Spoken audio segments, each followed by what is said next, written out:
most iconic track in Australia, a hop, skip and a jump to the other side of the world. We're in virtual Bowmanville, Ontario for round 4, season 19 of Spec-5 World Tour here on HJBC. A fantastic race ahead of us. Mosport playing host to the 4th round of this championship, and after the results at Bathurst, that iconic final lap, we're seeing some interesting moving and shaking in the standings. Plenty to talk about on the run into this one.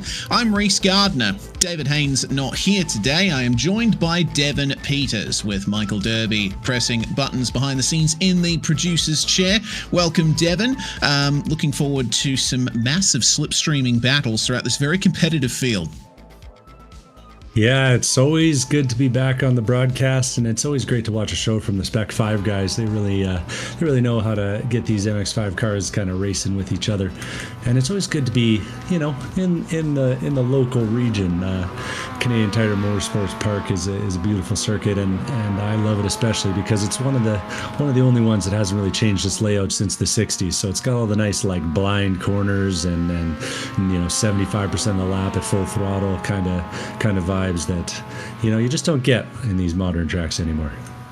Yeah, Mosport, one of only a few circuits worldwide that has kept the same layout it opened with. Other tracks of that ilk include Road America, unchanged since the 1950s. Mosport, it follows the same basic route, but it was widened a little in the 1990s, has plenty of history behind it.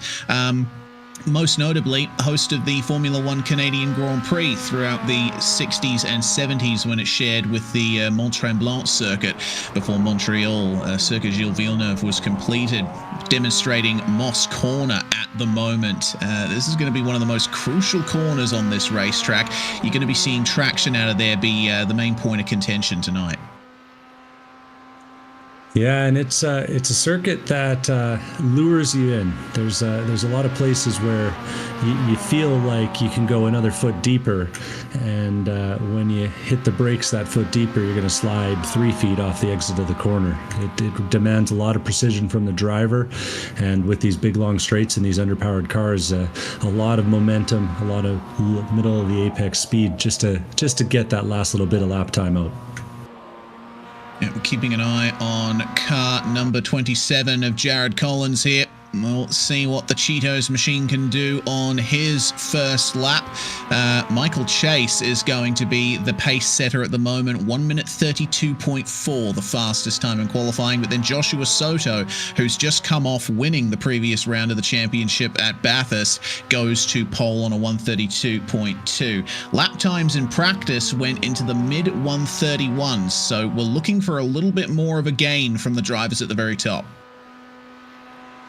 Yeah, Josh Soto's no slouch behind the wheel of these MX-5s, and I'm glad to see he's still out here doing his thing. He did join the practice session a little bit later than some of the guys that were setting those 131s, so I'm curious to see how the weather out here today is going to affect the ultimate speed of these cars. Yes, we'll have to keep an eye on the weather because it looks like a reasonably pleasant day out there in the sim. Air temperature 18 degrees Celsius with plenty of cloud over the circuit, only 21 degrees Celsius. That does mean that the tyres are going to take a little bit of time to get up to temperature, and so the runs that we're seeing from these drivers will be extended. Championship leader Brandon Hawken immediately going to provisional pole there, but being very careful not to get too far beyond the curb at the exit of turn 1. I have it on good authority that Brandon Hawken is a bit of an expert around here, not just because he's got the Canadian flag on his iRacing profile, but I've heard that he's done some pretty serious karting around the facility here, so he's spent his fair share of time in the real world, and I bet you that's translating over into the sim. Yeah, certainly is. He's also the current championship leader of the Canadian F1200 Esports Championship, which I've had the pleasure of viewing him in.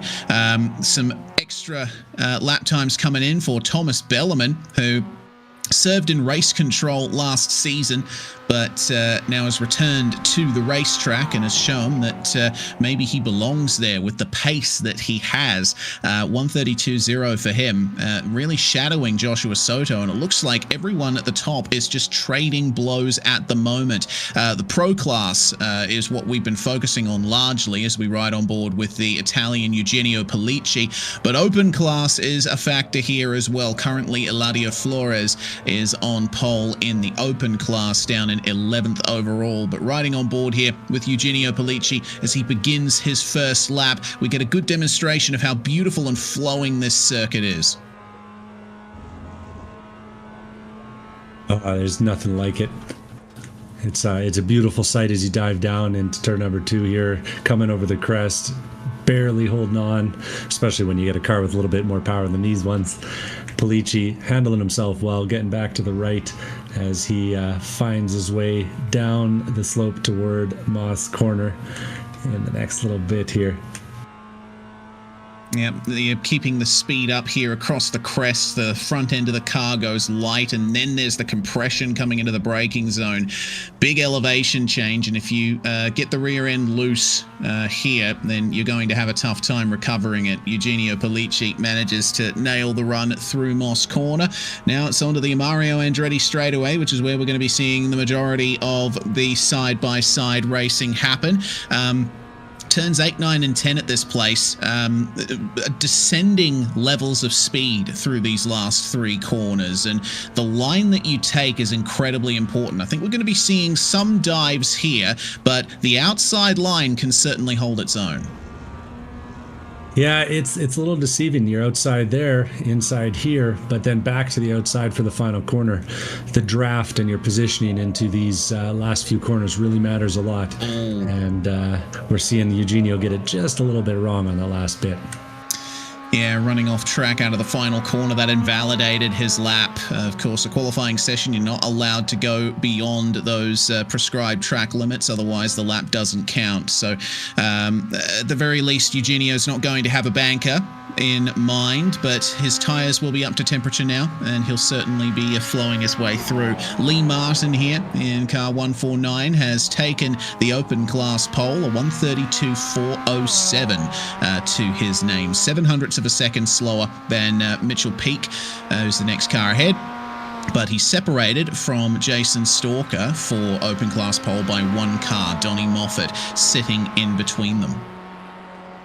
Yeah, sitting 4th overall in the points right now, but he's got a second place finish and a first place finish in his 2 races, in his last 2 races. So he's got to be feeling pretty good about this qualifying effort, putting him up comfortably inside the top 10. Donnie Moffat evidently bringing his run to an end. His 4 laps are complete.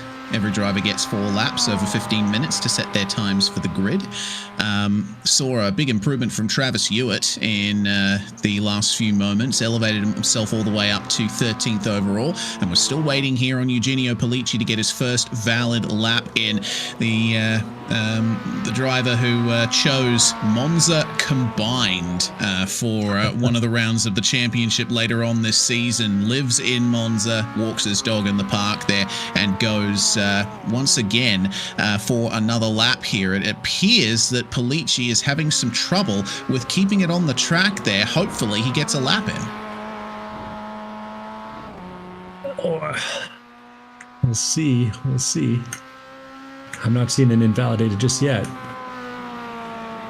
Yeah, well, we'll keep an eye out. Oh, actually, yeah, you're right. I did see a 132.2 come in there. So actually, it is a valid lap. It just didn't highlight on my timing screen. So Eugenio Pollicci is indeed 6th now of the drivers, and still with potential for improvement. Michael Chase, who sits P5, demonstrating pit entry here. It's coming off the outside of the penultimate corner and inside of the last corner. It's a really difficult pit entry for sure.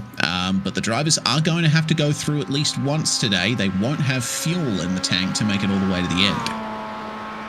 I've seen a couple wicked lines into that pit lane today, so we'll see who's bravest when we get into the race session, but I'm looking forward to it. As am I. It's going to be a fun one. Mosport always throws up a classic race. especially in these lower power cars with not much downforce to speak of, if any. Polici is looking good on this lap. He's pushing hard out of the final corner, just avoids getting the off track there. Is this enough for him to break into the top 5? Not quite. A 1:32.9 there, and the engine blows. The lap is done there for Eugenio Polici. That's his entire qualifying run over and done with. Lincoln Fox, though, a man who is always at the top of this competition, he's still got 2 laps left to set. You got to appreciate Lincoln sticking around to give us a show for the end of this qualifying session here. And Lincoln always does when he gets out on track, whether it's, making sure he reads the letter of the rules and races to him, or putting in some really fast laps. He's good for a show. Coming into Moss then, we'll see what he can do. Nice and tight to the left-hand side. Geometric quickest line through that section, and then run out wide between the apexes of Moss. Just kiss the curb on the inside there, and that's a nice smooth run out onto the straight. Got the majority of our drivers having completed their qualifying runs here. It's really just Lincoln Fox and Mike Oswald that are left to do it, as well as Gareth Brocklesby further down in open class. We'll see what improvements are to be made here for Oswald as the 117 comes across the line from 20th to 20th. There was an improvement, but it wasn't enough to move him up a place. It's always a bit of a deceiving moment when the spotter tells you it's your fastest lap and you look up expecting something. Don't find anything at all. Yes, mild disappointment there for Mike Oswald. Lincoln Fox, meanwhile, moves up to 3rd place, a 1:32.001. Fantastic lap there. He'll be well in touch with Thomas Bellerman and Joshua Soto. Interesting to note that Brandon Hawken has not re-emerged from pit lane for the majority of this session. He set 3 laps of his 4, and I think that might be his run done here with 2.5 minutes just left in the session. He'll start no better than 4th today, will our championship leader. So now comes down to Gareth Brocklesby here, last driver, along with Lincoln Fox, to still have laps to complete. And, let's see what he can do to move up in open class. Needs to gain at least 3/10 to move up some places. A little bit wide on the entry, but it's okay. He's cutting it back, and you got to wait as late as possible to get back to the left here. Big dab of the brakes and slowing up a lot. We'll see if this is better. Out across the curb then. 1:33.208, his current fastest time, and he was not able to match it 3/10 off there on that lap. But this is going to be Brocklesby's final lap here, and he does have enough time to make his way around again. John Monsalve, meanwhile, car number 19, a new entry to this series. No adornments on his car. Has yet to set a lap time full stop. So it looks like he'll be getting his first lap across here now. And it's going to be a 1:34.3. He will move to 36th of our 38 cars in the session. And it looks like Lincoln Fox has managed to make a slight improvement on his lap as well. He got into the 1:31s, but not quite by enough to take overall pole. Yeah, it's technically a 1:31. It's about as close as you can be to a 1:32. But it's still an impressive effort with only 3 of them doing it. Yeah, indeed. Some incredible pace up at the front of this field. It is solo qualifying, so those high 1:31s are the maximum that you'll be able to reach without any slipstream to deal with. But once you get in the draft of cars behind in the race, you're likely going to be seeing those times come down to a 31.6, a 31.5, something like that. Gareth Brocklesby then across the line to end another lap, and that's going to be another lap that is unfortunately not quite fast enough to make an improvement for position. That's all of his laps complete. And it looks like Monsalve is the only driver yet to complete times here, but the session has ticked over. That's the end of things, and we're going to be getting going for the grid very shortly. But before that, we should probably, well, actually, yeah, we will go for the grid first. My apologies. Joshua Soto has got pole position with Thomas Bellerman alongside him. Lincoln Fox and Brandon Hawken are your second row championship leaders starting out of fourth. Jared Collins and Michael Chase fifth and sixth, with seventh going to Eugenio Polici, and Mitchell Peak starting alongside on row number 4. Lee Martin takes pole in the open class, and Donnie Moffat will round out your overall top 10. The next open class car is Jason Stalker, starts 11th place alongside Odyssey Adams Jr., with Camden Hibbert and Todd Martin on row number 7. Travis Hewitt and Michael Tuck sharing row 8 in the open class, with Eladio Flores and Andres Navarro on row 9. Jack Stadola and Mike Oswald round out your top 20. Then it's Geordie Fike, starting alongside Michael Coates, who's usually a bit further up the grid than that, looking for him to make moves, with Rui Coimbra and Ulysses Cruz on row 12. Kyle Genske and Mark Kruger 25th and 26th. Ryan Pandicio shares the 14th row with Gareth Brocklesby, Paulo Coimbra and Paul Murgatroyd, open class championship contender, starting out of P30. Tom Athon in 31st, Mark Cheng alongside. Then it's Corey Dixon and Jake DeGran, the man who races with hand controls, starting out of 34th place. Rob Conahan, the Canadian, out of 35th, and John Monsalve, Glenn Blanchard and Logan Hegg round out our field. 38 cars getting ready to take to the start here. My goodness, what a race it's going to be, especially with the point standings being as they are. It's really been some incredible shuffling in the championship standings in these first couple of rounds, but it's still quite a long season. For now, though, Brandon Hawken remains on top. No drop rounds being counted just yet. Joshua Soto with the win at Bathurst, rocketing up to second place. Michael Coates on 261 points, not too far behind. And with his qualifying position being as far down as it is today, he's going to need a miracle to try and maintain that third. Chase and Bellerman will round out your pro class top 5. Peak, Polici, Collins, Fike and Jabelski rounding out the top 10 as they pull away from the grid in the background. In the open class, Paul Murgatroyd is in the lead by just 2 points over Mark Kruger. They have a solid margin over Daniel Arthuzo. Lee Martin 7 points behind. With Jack Stadola rounding out your top 5, then it's Pandicio and DeGran separated by 4 points. Only a single point behind equal is Jason Stalker and Mark Cheng. Paulo Coimbra on 82 points to round out your top 10. And we also have the Mr. Clean Championship to think about. The championship within a championship, so to speak. The driver who gets the least incidents over the course of the season. Mark Kruger leads that on just 3 incidents from the first 3 rounds. I'm amazed he didn't get any more than 1 at Bathurst. Michael Coates and Brian Jabelski 4 incident points each. Tuck and Polici rounding out your top 5 in those standings. Kruger has kept it very clean so far. We'll have to wait and see if he manages to do the same here at Mosport today. But the formation lap then, Devon, this is where the drivers will get themselves up to speed, hopefully get some heat into their tyres, tapping the brakes to try and get that carcass warmed up. Yeah, it's like you said in the qualifying there. It's a bit of a chilly one out. It's a little bit warmer than reality. I think they're not booking this track for another 2 months in the real world, but it's a pretty chilly one for the simulator. So we'll see if any drivers go to any advanced tactics to get some extra warmth in there. I'm definitely hearing some brakes dragging. Yeah, for sure. Get all of the heat in the tyres that you possibly can. In-sim date is April the 2nd, and it's almost 11 a.m. in-sim time. So it looks like we'll be seeing the track maybe get a tiny bit warmer as we go forward.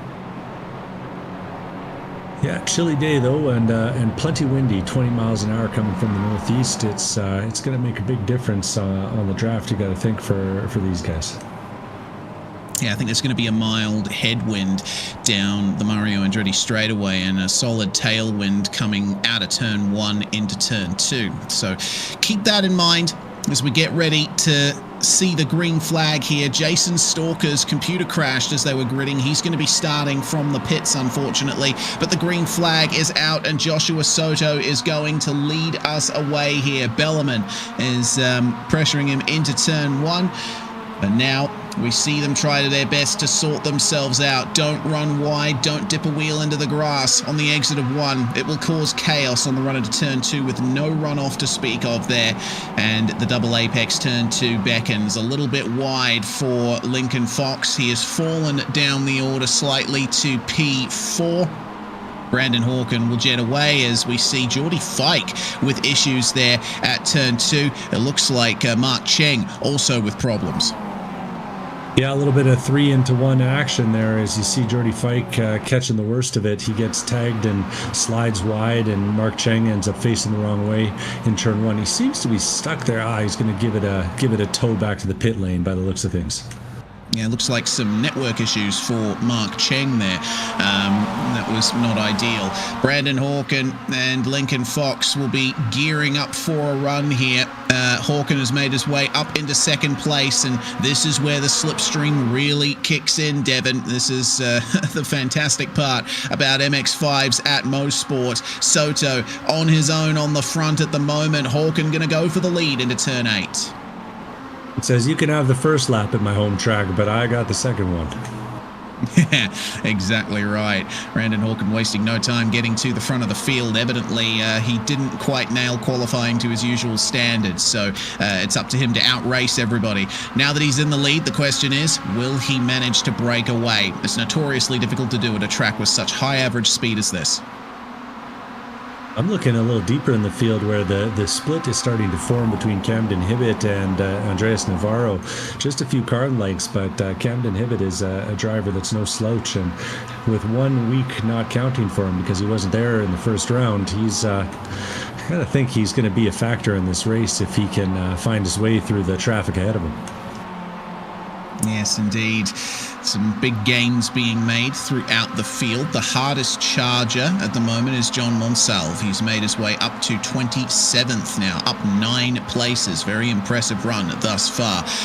We see Kyle Genske is up 8 positions and up 6 positions each for Michael Coates and Andres Navarro. Paul Murgatroyd up 7 places. So we do see quite some big gains in the midfield.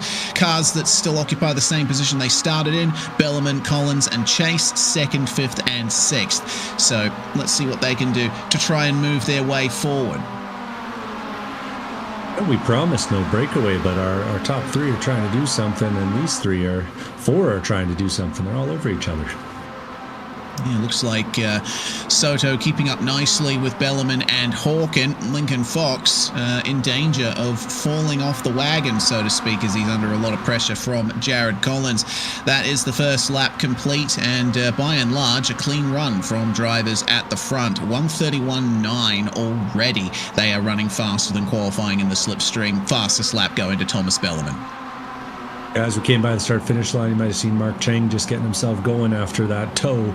It's going to pretty much take him out of contention for any of the serious points, but everyone else is facing the right way and heading in the right direction from first all the way back into the 30s. Yes, indeed. Long trains starting to form here. We check a little bit further back in the field. Looks like this is all happening behind Kyle Genske. Gently does it between Travis Hewitt and Michael Coates. Coates starting a long way back in this field here. We usually expect Coates to be up and around the top 5 at least, so qualifying did not go his way today. He'll have a pit stop though to try and work out, and the strategy is going to be very important here. When do you come in is the question, usually around the second 15-minute stanza of this race, but I think the undercut might be worth something, and you do need a drafting buddy around here. Yeah, I was going back through while you're doing the points and taking a look at Michael Coates' qualifying, and he just, he really seemed to struggle. He had off tracks in the first 2 laps, and then 33 and a 32. It's definitely not the story of the race that we usually hear from him. No, quite easy to get off tracks though at this place. Now the fastest lap goes to Camden Hibbett, running in P10, 1:31.682. Lee Martin is heading up this fight here for the lead in open class. They've fallen off the back of the top 12 pack, I guess you could call it, but we do see that Martin, Flores, and Travis Hewitt are our top 3 in open as things stand. I think Hewitt has a couple of things to work out as Eugenio Polici's gone off at turn 3. Oh no. That's a fast corner and a hard place to rejoin. He manages to get it right, but there's going to be tons of positions gone from him. Looks like contact there. He tried to move around the outside and unfortunately did not work out for him. In fact, I think it might have been a pass attempt from Camden Hibbett there. Obviously not entirely alongside at the point of contact. Yeah, I think... there's a big wreck on the back straight right now. Yeah, looks like that's Tom Athon in the red and white stripe machine that's slow at the back of that pack. We're going to see exactly what happened here.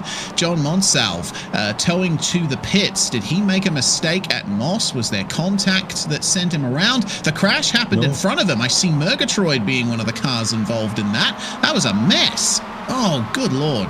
Oh, yeah. It looks like Kruger gets it wrong going into Moss, that classic 1 foot deeper and facing the wrong way. And when there's 30 cars piling down behind you, there's not a lot of ways to get out of the way. 3 guys pick the wrong direction, and all of a sudden it's half the field that's wadded up. Yeah, oh, spin at Moss, and that's ultimately what caused it. A little bit loose on the rear on the way into the corner. That's not a setup issue. It's a fixed setup in this series. So it's basically just a case of maybe dragging the brakes a bit too far into the corner, entering too fast, maybe a slight slide on entry, which is practically a death sentence at this hairpin.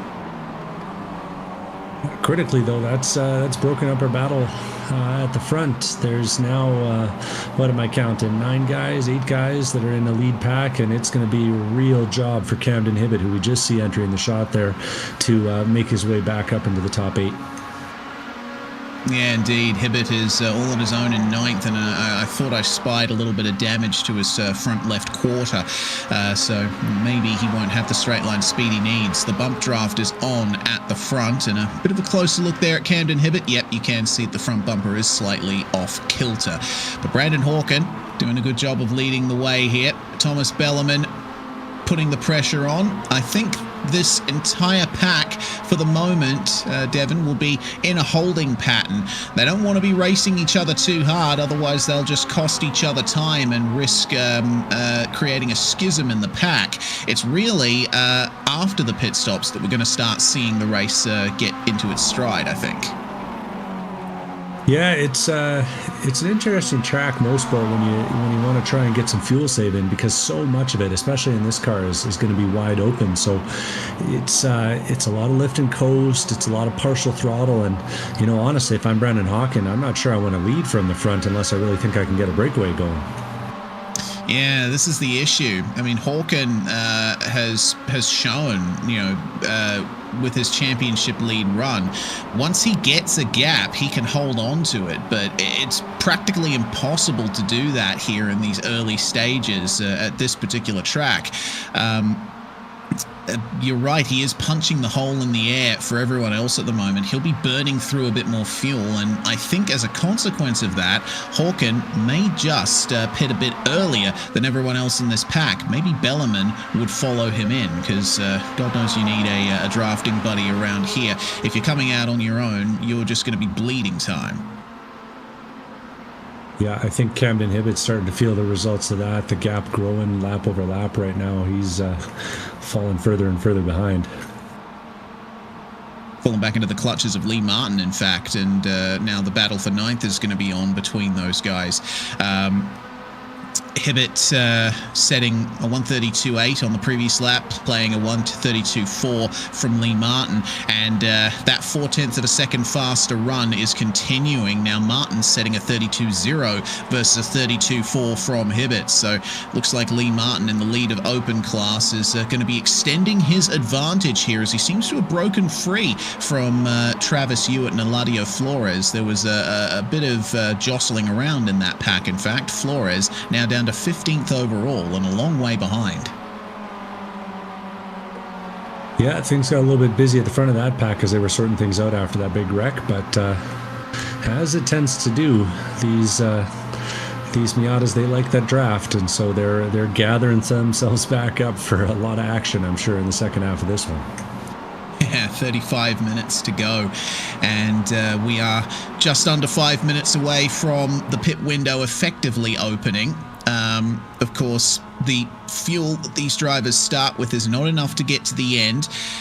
Sometimes with 15 minutes to go, you see the majority of them make their way in. And I think the drivers up the front here, especially those that are behind Hawken and Bellerman, are likely going to be trying their best to extend that stint, try and get something of an overcut going, and continue taking advantage of the slipstream. The first driver to pit from this front pack, I think, is going to be the most disadvantaged. I haven't checked in on my MX-5 tire strategies lately, but is this a race where you're thinking we can get a couple tires in, maybe a left front? Oh yeah, absolutely. You are allowed to change tires, and usually changing the tires on one side of the car is enough to cover the fuel fill you have to make. Majority of turns around here are right-handers, so drivers will be going for left side tires at the stop, I'd imagine. A little spicy into Moss the first time. If you do that, I gotta imagine it'll be interesting to see. Yeah, absolutely. Well, into Moss itself they come, and we'll look a bit further back here to see a pass being made. Car 906 will make some headway there. It's Jake DeGrand, who's made his way up into 26th as a result of the issues for drivers up ahead of him. 8 positions gained, and DeGrand doesn't always set the timing screens alight, but he's certainly going to keep it consistent. You can always count on him to make up time when others have issues and crash out. We were talking about DeGrand there. We saw Jason Stocker, a Canadian, making a move up the inside of Pollard Coimbra. Coimbra just got it a little deep into Moss and made the classic mistake of 2 tires wide on the exit. Stocker's looking to make another move here as we get into the last few turners, heading into the S's. Gets right up to the rear bumper, decides to stay in line this time, but he's feeling a little bit racy back there, I think. Yeah, Stalker up behind Eugenio Polici, both of them with issues in the opening laps. Camden Hibbett coming into the pits there. I'm not sure if that's scheduled to stop. It looks like it will be. He's going to be taking tires. That's curiously early. I would have expected them to pit after the 30 minutes to go mark. I'm thinking that that little damage on the left front was just costing him too much. He kept on losing time and losing positions. He figures better to do it now and then try his hardest to stretch. Might have still been a lap early. Well, he'll come out with some slipstream to contend with. Looks like Glenn Blanchard up ahead of him, but not by much, and I'm sure Hibbett's going to catch back up to him in due course. Very curious pit strategies there. Back to our front pack meanwhile, and Brandon Hawken has been content to be pushed along by Thomas Bellerman in the short term, but that interesting decision from Camden Hibbett to come into the pits early may betray something to our front pack. Are any of them going to try and follow that pit early strategy? For the moment, it looks like that's not the case, but for now, end of the next lap should be when the pit cycle officially is open for these drivers at the front. Michael Coates is also going to pit early from 13th, and makes sense for him. Starting way further down than he would ideally like, he needs to run some different kind of strategy here to gain places. Yeah, if you're not winning, sometimes you got to try something, and that's what that looks like. So left side tyres for everyone who's come into the pits so far. A 17-second stop for him. Camden Hibbett, only 14.5 seconds. So he is going to gain a lot on Coates here. Evidently, a bit more fuel being taken there by Michael Coates. So let's see how that works out for him. Induces some question marks over Camden Hibbett, but usually we see pit stops from the fast guys running about 13, 14 seconds for the most part, so probably not too much to worry about there. Yeah, I gotta wonder how much margin they're building in for a draft or no draft, you know? Yeah, it's going to be a matter of half a second or so on a pit stop time is going to be the difference between having the draft and not having it, because I mean, you got to get up to speed on those new tires as well. They take a couple of laps to really get up to temperature. So if the driver ahead of you pits a lap earlier, well, they'll have a slight tire advantage. They'll be up to temperature a tiny bit sooner. Cruising along here at the front. Looks like the top 7-8 cars feeling pretty good. Yeah, it's been nice and calm at the front of the field for the most part. I mean, they are running practically neck and neck at this stage. Let's not imply that the race is boring or anything, but it's been, for the most part, just that holding pattern that I was describing earlier, latching on to the back of the pack for Donnie Moffat. He'll be looking to see which of these drivers comes in first and maybe try to follow them in so he has someone to draft with when he pits. I gotta say, even with 8 in the pack, I can't help but feel like there's 3 in the pack. Those top 3 have just been really locked onto each other. Everyone else keeping 3, 4, sometimes car lengths between each other. Those 3 at the front, I don't think I've seen them more than a car in between them. Yeah, some nice consistent driving as we make our way to the end of the lap here. Does anyone jump out of line and come into the lane? It doesn't look like it for the most part. This lead pack is going to be trying to push this first stint as far as it could possibly go. Fastest car in the pack, no surprise to see, is Donnie Moffat, who has the slipstream of 7 cars ahead of him. I'm not going to lie. I think when we see that pit stop entry, it's going to be something special, because I was watching the qualifying and the practice there, and I've watched a lot of races around here, and I don't think I've ever seen lines into the pit that were as aggressive as the ones I was seeing there. So I'm looking forward to a bit of a show here. Yeah, as am I. It's a fun pit entry at Mosport. Obviously, plenty of hazards to contend with on the way in, but it feels good to be flat out coming out of the second last corner instead of trying to set up your line for the final turn. Side by side running here further back, coming into Moss as the fight for Lee Martin, Carl Ginsky, Travis Hewitt and Todd Martin. Martin in the bright green, red and white machine. And picking up some slipstream now. We have the majority of our field yet to come into the lane, as we've been saying. But I've got to wonder if there's anyone out of position here, and maybe contending with traffic ahead of them. Potentially dipping into the pits and getting out of that traffic is ideal for them. That was an important position there for Travis Hewitt. He's second in open class, even though he's 12th right now on the field, or 11th on the field. He's critically, though, made up a spot, and now there's only 1 car between him and the leader, Lee Martin, of the open class. So he'll be looking to fight his way past Kyle Genske, and this is the part of Spec-5 I really love, is with the 2 classes in the same cars, you get these funny dynamics where that extra position can really be a big difference in your championship hopes, especially for these open class drivers. So if I know anything, Travis Hewitt's going to be fighting like hell to find his way past Kyle here as they come through Quebec, or come down towards Quebec rather. Gareth Brocklesby, next car to jump into pit lane, and once again left side tyres going on, still putting fuel in the car. That's a long stop there from Gareth Brocklesby.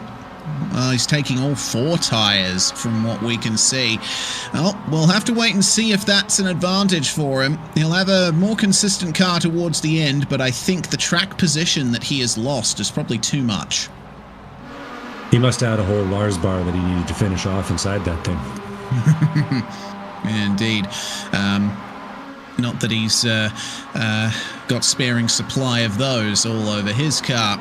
Back to the lead pack then, 25 minutes remaining. We are right in the middle of the pit cycle as things stand, but no one from our front pack is coming in. Everyone is just waiting for the first to blink. Yeah, it's a straight line in the back of the pack, but it's getting a little bit spicy in the back of the pack.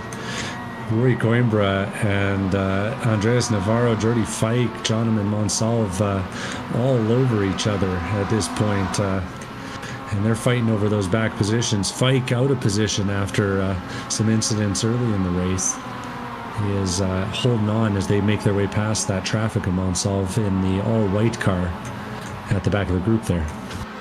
Yeah, Monsalve with 2-minute time in the pits, thanks to damage earlier from that unfortunate incident at Moss. We've had 3 cars come into the pits on that one. 4 actually. Mike Oswalt, Lee Martin and Todd Martin. So our open class leader has completed his stop, but 20 seconds. I get the feeling he might have taken all 4 tyres as well, Lee Martin. Joined in the pits by Paulo Coimbra, who sets 18.7 seconds for his pit stop time. The fastest stop remains in the hands of Odyssey Adams, actually, who was only stopped for 10.5 seconds. Teammate to Paulo Coimbra there. And yeah, that's interesting. I wonder if Adams is going to have the fuel to get to the end here. Certainly he'll get the chance to save it with the fighting going on ahead of him between Todd Martin, Michael Coates and Lee Martin. Coates, once again, out of position on pace, you would imagine, but he'll have some advantage here. I'm just shocked to see Lee Martin going with 4 tires. That's, I mean, it must not be a mistake if he's going for the strategy, but, and it's, the cold tires, though, are definitely making him pay for it as Odyssey gets a little bit of a run coming out of Moss this time up the hill, and with a little bit of drafting help ahead, you got to think that Odyssey will be able to make the move into the S's here. Alongside, on the inside, brakes a little bit later and moves ahead, does Adams. And now will try his best to stay with Todd Martin here. Oh, hang on a minute. Adams is coming back into the pit lane. Oh, dearie me. It looks like he realized that it wasn't going to be much of a fuel run to the end with such a short stop time. So that's the second visit to pit lane for Adams. A shame for him. That's a tough one. I think fellow not a team member Rui Coimbra is coming out of the pits, and it looks like Rui's fuel numbers might have been a little bit more bang on with about 16 seconds of fuel, what we're kind of expecting from these guys. Meanwhile, front of the field, Lincoln Fox has made a slight charge forward. He just made up a couple of positions. He's back into third, just in time for the first of our front pack to go for pit lane. That's Mitchell Peak that's gone for it there. Hopefully he's slowed down in time for pit lane. It's hard to get it slowed up here, but looking at the entries tab, it would appear no black flag for Mitchell Peak, but he's going to be the outlier here now. He might have some home field advantage here, being a Canadian. He maybe knows a little secret that the rest of those guys don't know. We'll have to see. It'll play out.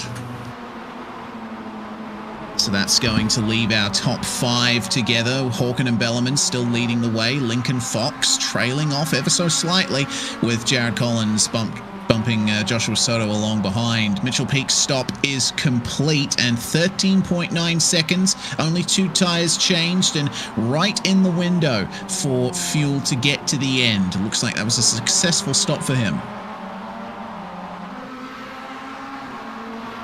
I gotta think it's interesting to note Soto falling back a little bit here.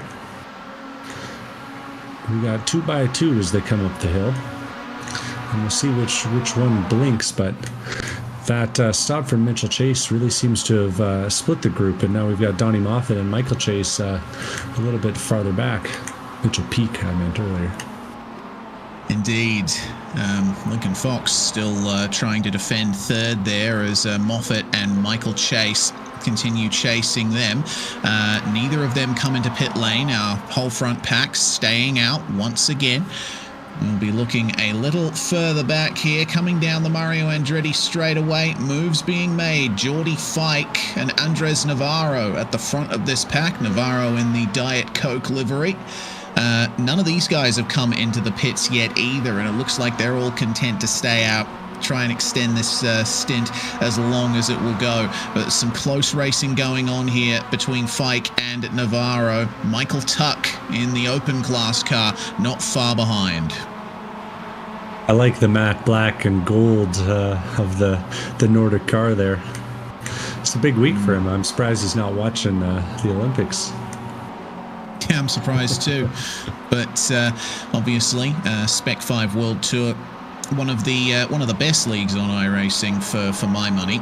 Fantastic racing every single week, and a really long-running relationship with us here at HJBC. Rob Conahan and Jake DeGrand, next drivers to come into the pits. Paul Murgatroyd is in there as well. It looks like the stop will be just about complete there for Murgatroyd. And oh dear, it looks like Michael Coates is in the background there. He came back into pit lane and he hasn't come out. Oh no, and you gotta wonder when you see one of those, is it penalty, is it something else, and who knows. Up at the front though, we've got some action.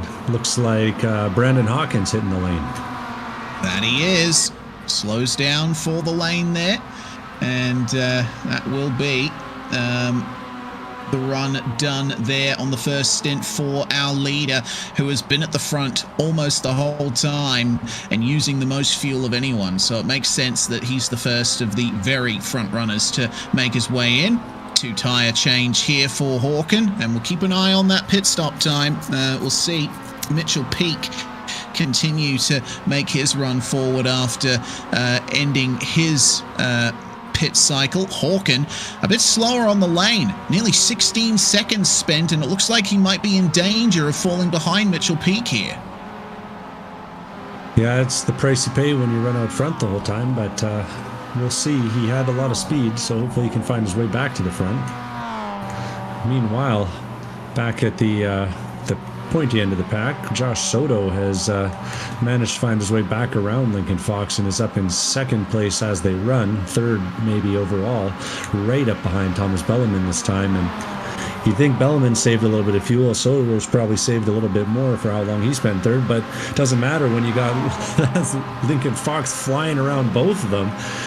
Yikes. Putting his stamp on this thing. Holy. Well, I think Lincoln Fox isn't looking to come into pit lane this time around. He's trying to get track position here. He wants to be the one leading the pack on the way into the lane. They all stay out once more, and Donnie Moffitt behind them will peel off into pit lane.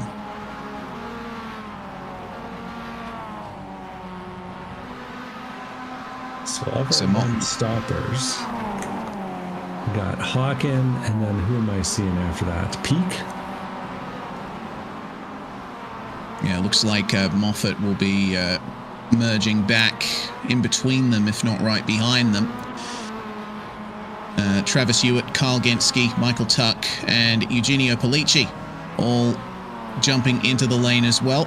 Moffitt makes his way out. There's Brandon Hawken. And it looks like Moffitt will slot in just in front of Mitchell Peak there. A bit more momentum for the number 56, but ultimately not close enough to really give Donnie Moffitt a race here. Now I'm interested to see Lee Martin coming out just a little bit behind Travis Ewart, but not nearly as far behind him as I thought he might be. So he's got one car, Kyle Genske, in between him, and the rules are reversed now. Travis has a little bit of a buffer, not much with one, without Lee Martin goes up the inside. And I think these two are now racing for the lead of open class effectively. Yeah, that they are. Mike Oswald in the midst of all of that as well. Has to give up the position to Kyle Genske, who's trying to fight back here versus Lee Martin. Our leaders are in, by the way. Thomas Bellerman, Lincoln Fox, Joshua Soto, and Michael Chase. Jared Collins is going to stay out for another lap, but now it's a battle of the virtual pit crews for our former race leaders. Yeah, and they came in fast, and they came in with aggression. I think Lincoln Fox nearly overtook Thomas Bellerman on the way in. They hit the apex, and they were back on the throttle coming to that line. Looks like the quickest stop going to Thomas Bellerman there, and he'll come out ahead. Lincoln Fox just behind him there. Joshua Soto with a 14.5-second stop here. And looks like the earlier pitters are the ones at a disadvantage here. Brandon Hawken has come back out of the pits in effective third at the moment. Got a bit of time to make up now. I have a feeling that with warm tires, he's going to be able to make some moves here, but it's a lot of spots to make up. Certainly is. Quite a bit more distance to cover now, as the positions are slightly more spaced out, as they usually do through a pit cycle. So that just leaves 5 cars left to take their required stop in this race. Jared Collins up the front, Eladio Flores and Jack Stadola in the open class, and Andres Navarro and Jason Stalker, who it appears has just fallen down the order a little bit. I think there was a coming together at Moss. Yeah, I think he might have even done it unassisted. It's just Moss biting the way that it does. He braked it a little hard while the back tires were on the curb, and managed to gather it up pretty quickly, but it definitely cost him a second or two. Well, Jared Collins then getting his stop done. And does he go up on the jacks? Excuse me. No tires for Jared Collins. That is quite interesting. Flores, Stadola, and Navarro will fall in line behind him there. And now we'll see the leaders come round. Jared Collins pitting the latest of our front runners here, and he's going to come out at the back of the pack. I think he'll even be in danger of falling back here in amongst Donnie Moffat and Mitchell Peak. Looks like it, and just the wrong bit of lap traffic as he's sneaking up the inside of Glenn Blanchard and Mark Kruger, who are battling themselves for the open class, but they're making themselves difficult a little bit for the open or for the pro class guys who are racing on the same part of the track as them. Collins with the longest pit stop of our front runners, 16.3 seconds in the box. 14-second stop for Thomas Bellerman, a 13-second stop for Lincoln Fox. Brandon Hawken also an outlier at nearly 16 seconds, but they are back together at the front of the field here. It's going to be very interesting to see what they do from here. Camden Hibbert, I think he'll be disappointed with how the pit cycle's worked out for him. He still holds the fastest lap of the race, but the pit cycle has put him back out in 8th place under pressure from Donnie Moffat there. The only hope that I have to offer him is that he's got Glenn Blanchard and Mark Kruger sort of slowly falling back towards him, and if he can catch him at the right point on the straightaway, and maybe with a little bit of help from his friend Donnie Moffat, that's a friend, right? The two of them can push their way back up towards that front group, but they're going to need some help to be in this one. Certainly will. Jason Stalker there, last car to take the required pit stop. Stalker, of course, starting from the pits, should have been 11th on the grid, but had a computer failure when they were gridding up. So makes sense that he would stay out as long as he possibly could to try and make up some track position. And as we've seen, the drivers that have pitted earlier today seem to have been at the most disadvantage. Stalker is away, and it looks like he's going to be fighting in around the 18th position area, coming out just behind Geordie Fike, and maybe fighting with Michael Tuck on the exit of turn 1 as well. He'll fall back out and just inside the top 20, now just outside as Eugenio Polici flows through. As we've come past the pit lane a few times recently, you might have noticed a little plume of smoke. It looks like Jake DeGrand was on the wrong end of a little bit of oversteer coming out of turn number 1 and wrote that car off a few laps ago. He'll be okay. He'll come back to fight another day. And a little battle forming up here. Yeah, nice battle forming. It's our top 4 in lockstep practically. Thomas Bellerman, Lincoln Fox, Brandon Hawken, and Joshua Soto. It's our usual suspects up the front of the field. Last week's race at Bathurst ended in disaster for the top three who were leading on the final lap. I think this is going to be another one of those cases where you're staying in the draft pack, and then when the white flag comes out, that's when you start attacking. And that is, of course, when things can go very wrong. Very curious to see how patient Soto decides to play this one, as well as Fox. Fox has sometimes liked to lead from the front, but he had a pretty short pit stop, so I'm not sure how much excess fuel he's got. Meanwhile, Brandon Hawken is looking pretty racy in third. Yep, there's always racy as Brandon Hawken. He's really difficult to beat in a Formula V. Let's see what he can do here in the MX-5s to continue his charge for a championship. Coming back to Spec-5 World Tour after a bit of a break. It'll be good to see what he can do here in Season 19. Picking up the slipstream down the Mario Andretti straightaway. 9.5 minutes remain in the race, and my timing's telling me 6 laps to go once they cross the line. Lincoln Fox has looked the raciest of this front pack, I think. Yes, Hawkins looked racy, but I would argue that Fox is being a little more aggressive. He's going for the lead again here versus Thomas Bellerman, but that might put him at a disadvantage here. Fortunately, there's just enough space for him to slot back into second. Gotta try something out. It's so difficult to pass here at Mosport in these low-powered cars. It's, you know, if you're not gonna tap and make someone loose, you're gonna have to find a lot of extra draft compared to the guys ahead of you that's also in the draft. So I don't know. Yeah, it's gonna be really difficult to tell. Meanwhile, battle for 9th overall, Travis Hewitt finds himself in the lead of open class. He's got Kyle Genske here, splitting him and Lee Martin. Lee Martin, of course, the ever a contender in the open class. Paul Murgatroyd was the championship leader in the open class coming into this round, but it's been a really rough time for him. Car 707 currently sits in 26th place behind this pack here. He's got some good slipstream off Brocklesby, Adams, and Cruz, but I would get the feeling Murgatroyd will be wanting a bit more out of tonight's action here. A little bit surprising. He's Canadian, you know. You'd think he'd know the home track a little bit better, maybe have a little advantage, but it's not playing out that way for him. Unfortunately, Murgatroyd was one of the cars involved in that pile up at Moss earlier in the race, so he could have been much further up the field, but it was ultimately through very little fault of his own. Yeah, that's how it goes sometimes. It's racing. I got a question for you. We got Lee Martin running in 11th. We got Todd Martin running in 13th in the pro class. Any relation between those two?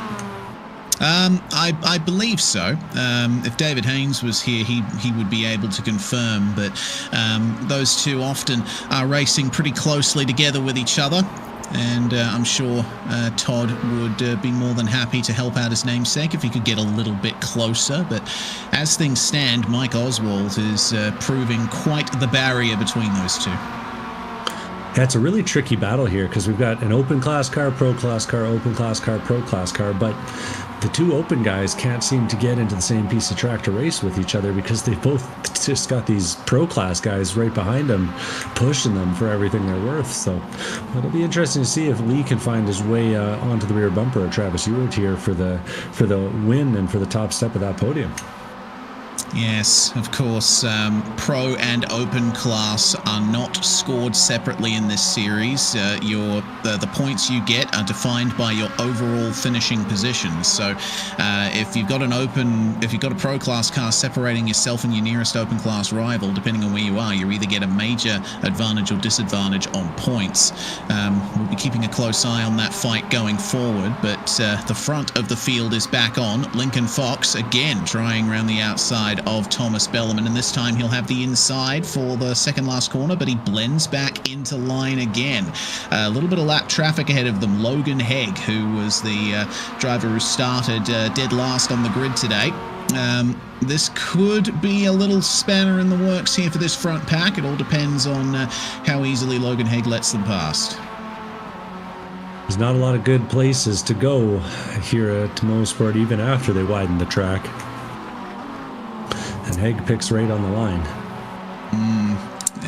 These fast corners, you don't have much opportunity to alter your line, but they get the run out of turn 2, and Haig jumps on the brakes nice and early and lets them go. He'll try his best to keep momentum through turn 3, but it looks like they're leaving him behind already. Some incredible pace at the front of this field. All of these drivers have been setting low 1 minute 32s recently, and there's barely anything between them on pace. Credit to Haig there for finding a good spot to jump out of the way. That's it's a tricky spot. You gotta have your eyes on the mirrors to make that move right. Yeah, very well timed indeed. 5 minutes remain, and it's just a waiting game at this point, isn't it? This top 4, any of the drivers on screen could be going for victory in the end. Lincoln Fox evidently has fuel to burn. He's going to go for the lead here, and he'll be ahead into turn 8. It's 3 wide then, with Soto on the inside, and Fox sweeps around to take the lead at the end here of lap 26. Fantastic pass, and ultimately Bellerman giving that one up. 3 laps to go. Can Lincoln Fox hold on to this? You know, I watched the men's snowboard. Oh boy, I'll leave that story for a minute here. We're busy. What's this? This is the battle we were looking at for 9th. Mike Oswald has found his way to the front of the pack now. Kyle Genske and Todd Martin working their way ahead of Lee Martin and Travis Hewitt, who now bring up the back of this pack. The lead for open class is on, with those two at the back fighting for P12. Yeah, suddenly Lee Martin manages to get his way when things get a little bit spicy at the end of the Andretti Straight. So that's good stuff.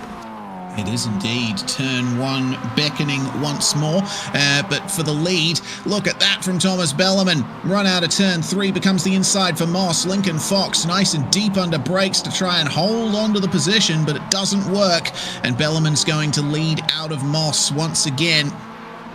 It's really on now. I think we're seeing Bellerman, Fox, and Soto really going at it for the lead, but Brandon Hawkins just been sitting there in 4th. He hasn't been getting involved in any of this close racing, and I think he's going to get all the more benefit for it. 3 wide for the lead again. Hawkins drafts up to the inside of drafts up to the back of Joshua Soto, sorry, and he's going to try and go for 2nd here. 3 wide once more. Fantastic racing. Oh, and I thought Lincoln Fox was going to end it all just there. That is some wild stuff. Oh man, it's always these last few laps at a race at Mosport where things really go off. You know, you've been driving like it's NASCAR Super Speedway racing for the most part, but you then, in these last few laps, take the gloves off and start swinging. Camden Hibbett is coming back into the pits. That's a 2nd stop there for Hibbett, and it looks like he'll fall outside of the top 10 here. This means that this battle for 9th will become a battle for 8th, and looks like a bit of lap traffic maybe ahead of them here. Let's see what they can do. I don't think that's lap traffic. I think that's Kyle Genske and Todd. Oh no, that's Todd Martin going in the wall. Oh, it is. Yep, Todd Martin with an issue, a big issue. That's massive damage there. Out of turn 1. He was fighting hard here, but it looks like it was a solo error. Bit wide out of turn 1, clips the grass, and the rear end says no thank you. Massive crash into the concrete barrier, and a lucky escape there for Martin, Hewitt, and Oswald. Well, that breaks up that battle pack a little bit, but back at the front, they're still going strong. That they are. Brandon Hawken has moved to the lead, but now the the run is being made from Soto, Fox, and Bellerman. The white flag is in the air at the moment, as that's a huge slide for Lincoln Fox. He's going to briefly lose touch with these guys, but keeps up the pace through the final corner. What a recovery. But across the line to start the final lap, Brandon Hawken is ahead by 8/10, and I think the drivers battling for 2nd will need to work together to keep up with him. Yeah, Soto and Fox both had big slides coming into the final corner, and both of them had to take a little bit of lost time. It's given Hawkins that space that he needed. Yeah, good stuff for Brandon Hawken. As into the pits for the second time comes Andres Navarro. That's unfortunate for him. Evidently not enough fuel to make it to the end. That's the lead open class. That's the lead open class. That's Travis Ewart making a move up the inside of Lee Martin going into 1, but he's on the wrong side for 2, and Lee's going to hold it. And we're going to have battles for the pro class and the open class on this final lap. This has been a super intense race. Now the slipstream will get picked up again. Brandon Hawken breaking the draft here. He doesn't want Soto, Fox, and Bellerman to catch up to him, but I don't know if they're going to be able to catch him in any case. There needs to be some bump drafting, some working together here. The gap is coming down 0.6, 0.5, and they're only halfway down the straight at the moment into turn 8. Let's see if Thomas Bellerman will throw a spanner into the works here by going for the move. Big curve hit there from Joshua Soto. Ultimately, they will find their way through the final few corners cleanly. Brandon Hawken, making the move at the exact right time, will extend his championship lead with a win here in round 4. Fantastic stuff from the number 98, but it's still on for the open class lead, Devin. Yeah, too wide coming down the Andretti straight, and Ewart's got just enough draft to make it hard for Lee Martin. He makes the move into the first of the S's, and Martin has nowhere to go. Contact, facing the wrong way, and we'll see if he can get it going again before the next open class driver comes by. Jordy Fike taking evasive action. That's Jack Stadola, another open class car coming by Lee Martin, and that's a costly error on the final lap that's going to take him from the top step down to the third step at best. Yeah, he does cross the line mercifully before Flores and Tuck came up on him. But that's a shame for Lee Martin. Mike Oswalt getting involved with the battle for the open class lead there. And ultimately, maybe some miscommunications, a slight bit of contact means that Lee Martin will not fight for victory. Here's the replay then, and Mike Oswalt in the striking blue and purple machine. We'll see the contact happen here. It was actually contact of Lee Martin on Travis Ewart. Oswald had nothing to do with that. Yeah, Lee just got on the brakes once he realized he was going to make the touch. I think he didn't want to make the pass that way and just decided to lock him up, I guess, and unfortunately couldn't quite catch him. Intense stuff on that final lap. Yeah, super intense. Really entertaining race won by Brandon Hawken. Soto and Bellerman are your pro class podium at the front. Lincoln Fox and Mitchell Peak will round out your top 5. Jared Collins in 6th place. Donnie Moffat all on his own in 7th place. Had about 8 seconds that he had to make up to Jared Collins in the end. And then you had to go a long way back to see Travis Ewart taking the open class win in 8th overall with Kyle Ginsky and Mike Oswalt rounding out your top 10. Jordy Fike finishes in 11th place with Jack Stadola taking 2nd in open.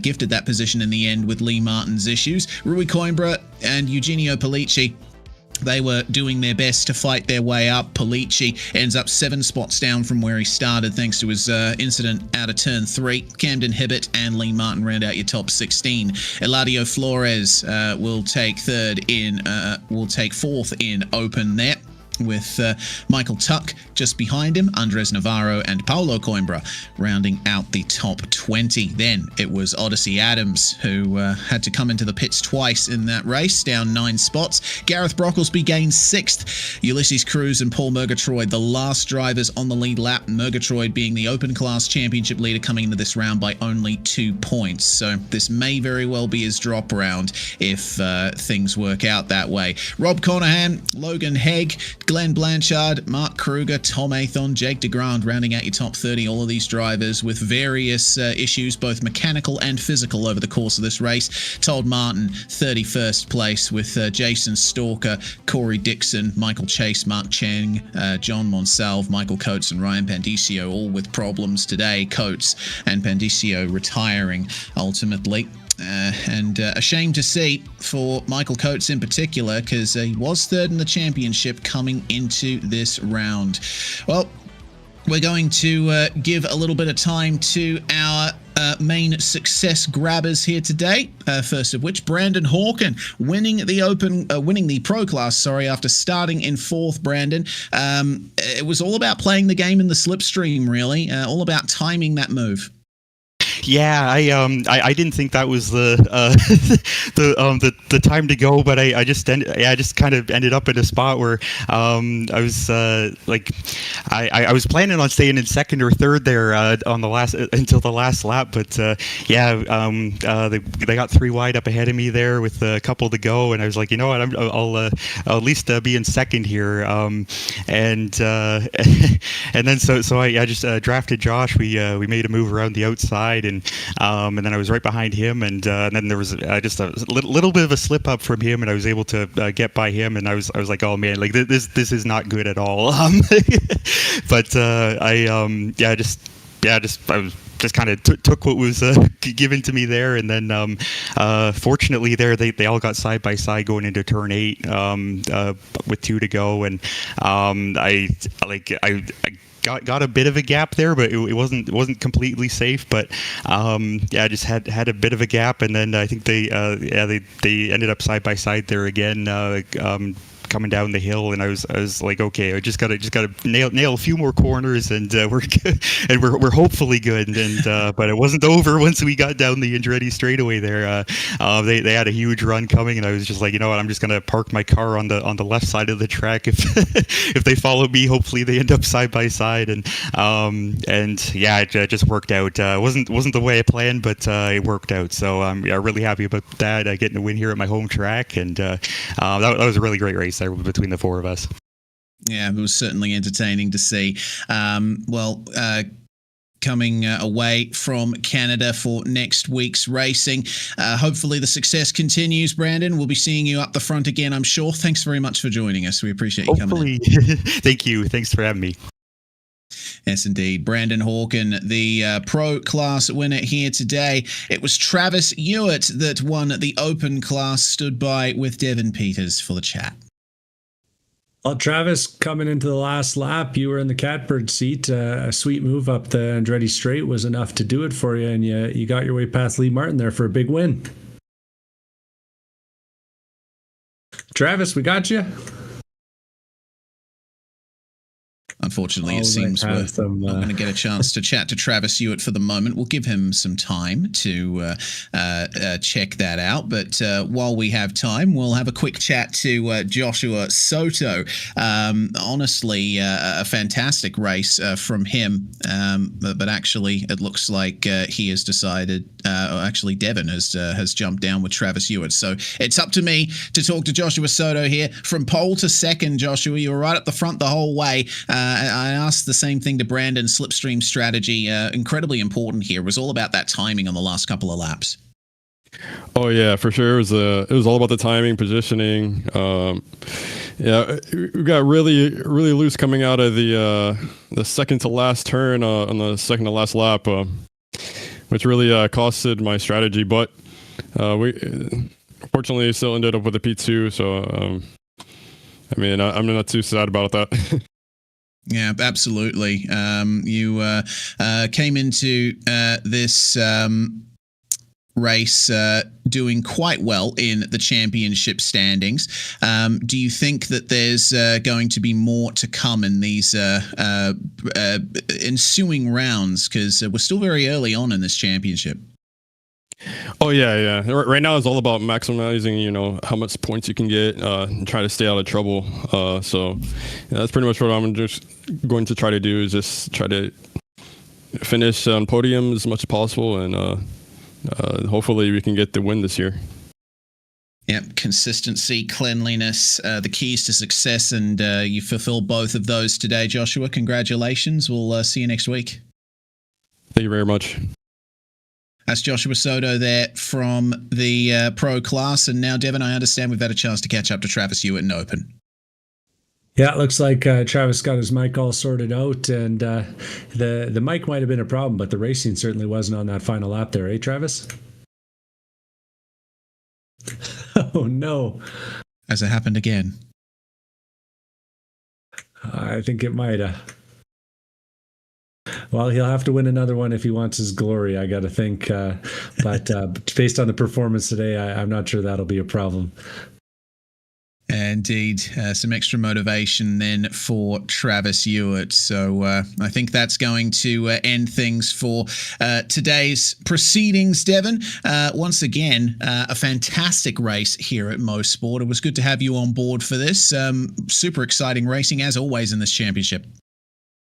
It was a pleasure to be back, and I've enjoyed watching and calling the Spec-5 series for years. So, if you ever need a local for a little bit of insider information up here at these Canadian tracks, you let me know. Absolutely. Well, for next week's race, we will be heading across the Pacific Ocean to Japan, Suzuka playing host to the next round of the championship. And it's likely going to be a wet start and a drying track, which is certainly going to throw things up. It'll be a lot of fun for us here on HJBC. A big thanks for watching, and we appreciate you jumping in and hope that we can see you next week here at the very same time. I'm Reese Gardner, Devon Peters alongside me, and Michael Derby behind the scenes on HJBC. Spec-5 World Tour Season 19 is going off. It's fantastic racing up the front. Who's going to come off on top at Suzuka? We'll just have to wait and see.